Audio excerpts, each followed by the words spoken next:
आज हम सीआरपीसी का चैप्टर नंबर 7 पढ़ेंगे। चैप्टर 7 क्या है? चैप्टर 7 सेक्शन नंबर 94 से शुरू होता है। सेक्शन 94 में लिखा है समन टू प्रोड्यूस डॉक्यूमेंट और अदर थिंग्स। ये क्या है? ये सेक्शन कहता है कि जब किसी केस की इन्वेस्टिगेशन में कोई डॉक्यूमेंट या चीज़ रिक्वायर्ड हो तो मजिस्ट्रेट किसी शख्स को समन कर सकता है कि वो चीज़ ये डॉक्यूमेंट प्रोड्यूस करे। ठीक है, वो चीज़ या डॉक्यूमेंट प्रोड्यूस करने के लिए उसे समन कर सकता है। कौन कर सकता है? मैजिस्ट्रेट। उसके बाद क्या बात है? ये बात है कि ये सेक्शन इंश्योर करता है। क्या इंश्योर करता है? ये सेक्शन इंश्योर करता है कि कोई एविडेंस मिस ना हो और इन्वेस्टिगेशन में मदद मिले। ठीक हो गया। उसके बाद हम इसमें केस लॉ देखें तो इस सेक्शन का इस्तेमाल उन केसेस में होता है। किन केसेस में होता है इस सेक्शन का इस्तेमाल? उन केसेस में होता है जहाँ पर प्राइवेट डॉक्यूमेंट के प्रोडक्शन से इन्वेस्टिगेशन या ट्रायल को आसानी हो। ठीक हो गया। उसके बाद 95 सेक्शन आता है। 95 सेक्शन में क्या है? Procedure as to letters and telegrams. ठीक होगा। प्रोसीजर किस तरह लेटर और टेलीग्राम से, ये क्या है? इस सेक्शन में लेटर्स और टेलीग्राम के प्रोडक्शन का तरीका दिया गया है जो इन्वेस्टिगेशन के लिए ज़रूरी हो सकता है। ठीक हो गया। इसके बाद क्या बात है? ये क्या करता है? ये प्रोविजन प्राइवेट कम्युनिकेशन की कॉन्फिडेंशियलिटी के लिए के खिलाफ लग सकती है, लेकिन लॉ एंड ऑर्डर में मेंटेन करने के लिए ज़रूरी है। उसके बाद 96 आता है। 96 क्या है? वन सर्च वारंट में बी इशूड। कब होता है? अब हम देख रहे हैं ये सेक्शन में बता रहा है मैजिस्ट्रेट तब सर्च वारंट इशू कर सकता है जब लगे कि कोई शख्स किसी ज़रूरी डॉक्यूमेंट को छुपाने की कोशिश कर रहा है। ठीक हो गया। उसके बाद क्या होता है? ये सेक्शन किस लिए है? ये सेक्शन मिसयूज हो सकता है अगर मजिस्ट्रेट रीजनेबल ग्राउंड्स के बगैर वारंट इशू करे। ठीक हो गया। ये मिसयूज हो सकता है। कब हो सकता है? ये सेक्शन मिसयूज हो सकता है जब कब हो सकता है? हो सकता है अगर मजिस्ट्रेट रीजनेबल ग्राउंड क्या है? रीजनेबल ग्राउंड के बगैर वारंट इशू करे। कौन? मजिस्ट्रेट क्या इशू करे?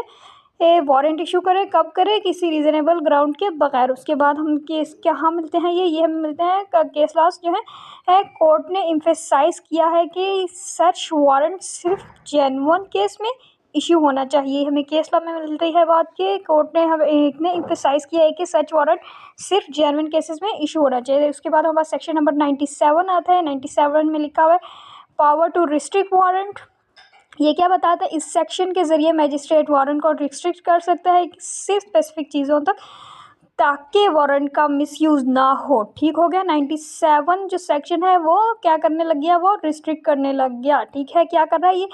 इस सेक्शन के ज़रिए मैजिस्ट्रेट वारंट के रिस्ट्रिक्ट कर सकता है। इस सेक्शन के ज़रिए क्या हो सकता है? इस सेक्शन के ज़रिए मैजिस्ट्रेट वारंट को रिस्ट्रिक्ट कर सकता है सिर्फ स्पेसिफिक चीज़ों तक। कहाँ? कब तक? स्पेसिफिक चीज़ों तक। अब ठीक है। उसके बाद क्यों कर सकते हैं? ताकि वारंट का मिसयूज़ ना हो।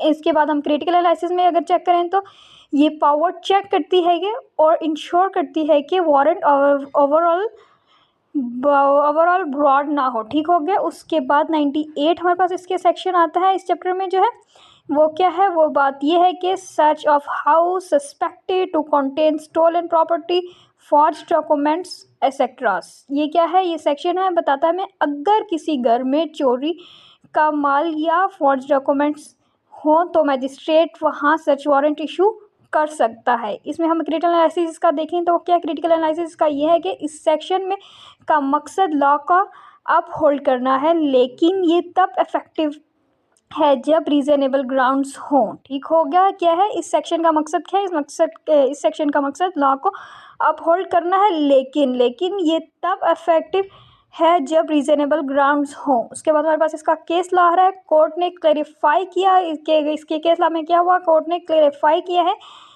है इस वारंट का मिसयूज़ नहीं होना चाहिए और ग्राउंड्स होने चाहिए कि एक घर में इलीगल चीज़ें हैं। ठीक। उसके बाद सेक्शन 99 हमारे पास आ रहा है। सेक्शन 99 हमें क्या बता रहा है? हमें बता रहा है disposal of things found in search beyond jurisdiction.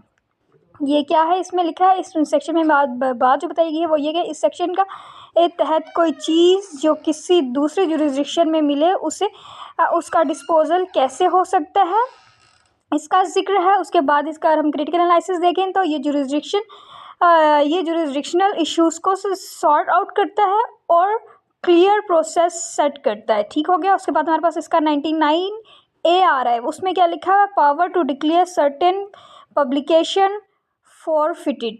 इसमें हम क्या देख रहे हैं, अगर कोई पब्लिकेशन इलीगल या ऑब्जेक्शनेबल हो तो उसे डिक्लेयर किया जा सकता है कि वो फॉरफिट हो। उसके बाद हम इसमें क्या देख रहे हैं, क्रिटिकल एनालिसिस, ये freedom of press and publication इनके खिलाफ लग सकता है लेकिन लॉ इन्फोर्समेंट के लिए ज़रूरी है। केस लॉ में इसमें क्या देखते हैं कि कोर्ट्स ने डिसाइड किया है कि फॉरफिचर सिर्फ जेन्युइन ऑब्जेक्शनेबल मटेरियल के अगेंस्ट होने चाहिए। अगर हम 100 इसका सेक्शन देखें, सेक्शन नंबर 100 में लिखा हुआ है search for person wrongfully confined. इसको हम देख रहे हैं, ये क्या है, ये सेक्शन कहता है कि अगर कोई शख्स रॉन्गफुल कन्फाइनमेंट में हो तो उसकी तलाश के लिए सर्च वारंट इशू किया जा सकता है। क्रिटिकल एनालिसिस इसमें हम देखें तो ये सेक्शन फंडामेंटल राइट्स के को प्रोटेक्ट करता है और इंश्योर करता है कि कोई भी इलीगल कन्फाइनमेंट में ना रहे। उसके बाद सेक्शन 101 आता है, इसमें क्या डायरेक्शंस ETC ऑफ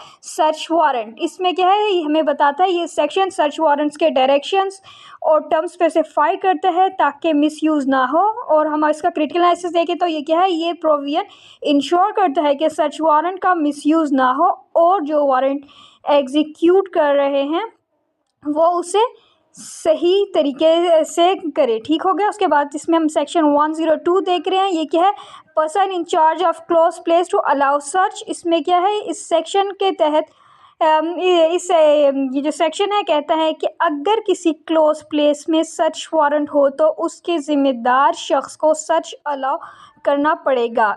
ठीक हो गया। उसके बाद ये सेक्शन जो है लॉ को अपहोल्ड करता है। ये सेक्शन क्या कर रहा है, काम देख रहे हैं, अपहोल्ड करता है लॉ को और इंश्योर करता है कि कोई हिंड्रेंस ना आए इन्वेस्टिगेशन में। ठीक हो गया। उसके बाद हम 103 देख रहे हैं, सेक्शन नंबर 103 है जिसकी हेडिंग है search to made in presence of witness. ये क्या है, ये सेक्शन कहता है कि सर्च विटनेसेस के सामने होनी चाहिए ताकि कोई गलत काम ना हो और ट्रांसपेरेंसी रहे। अब हम इसके क्रिटिकल एनालिसिस देखें तो उसमें लिखा हुआ है विटनेसेस की प्रेजेंस में सर्च का फ़ायदा ये है कि ये अकाउंटेबिलिटी को इंश्योर करता है। उसमें केस हमें बताते हैं कि कोर्ट से एम्फेसाइज किया है कि ये प्रोविजन स्ट्रिक्टली फॉलो होनी चाहिए। उसके बाद सेक्शन 104 आ रहा है, 104 में लिखा है power to impound documents etcetera produced. ये सेक्शन क्या करता है, इस सेक्शन के तहत मैजिस्ट्रेट किसी डॉक्यूमेंट को इम्पाउंड कर सकता है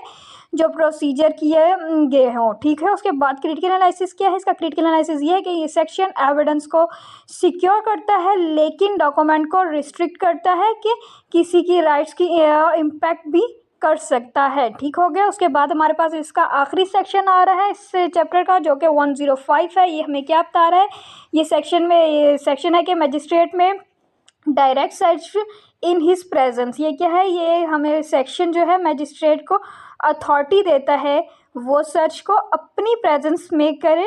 ठीक है। उसके बाद इसका क्रिटिकल एनालिसिस क्या है, ये सेक्शन एक्शन अकाउंटेबिलिटी को इंश्योर करता है और मजिस्ट्रेट को डायरेक्ट मॉनिटरिंग का मौका देता है। ठीक हो गया। ये हमने इसका चैप्टर पढ़ लिया, ये इसका इतना ही चैप्टर था। और अगर आपके ये इस तरह की पूरी सीरीज़ देखनी है तो चैनल को सब्सक्राइब करें। हमारा चैप्टर 7 CRPC का